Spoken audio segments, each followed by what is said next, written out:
everyone, it's Nelda. Welcome back to my channel. Thank you for clicking this video. I am very glad that you're here with me today. I am here to share with you this gratitude journal. This is already taken. This is very similar to a gratitude journal that I shared with you several months ago. And I hope that you will like this as well. The size of this journal is 9 by 6.5 inches. I believe there are about 60 inside pages, but I will confirm that in the description below. The spine is covered by a beautiful trim, and it only has one signature. The inside pages are embellished, but there's plenty of room for journaling. I used my digital kit here, and there are plenty of sentiments about gratitude. It is a simple journal, and I really hope that you like this too. Okay, so for the closure, this is a beautiful trim in purple. And this is not attached to the cover. I am not sure if this trim is gifted to me or if I bought this, but I really love that color. The gold and purple combination is just beautiful. The cover and the inside pages are decorated with butterflies. These are stamped butterflies. I am sure you recognize this gorgeous trim. I have used this in some of my other journals too. The edges are decorated with beautiful trims and laces. And the inside pages have tucks and pockets and lots of inserts and tags. There are plenty of sentiments, again, about gratitude and really positive sentiments. I will do the flip through as I play some beautiful music. I hope you stay with me. This is a very short video. I hope you enjoy. I will be back shortly.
am back. Thank you so much for staying with me, and I hope that you enjoy the flip through.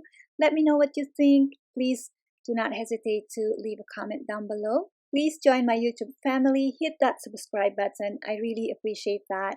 Thanks again very much for supporting my work. God bless you. Bye now. Till next time.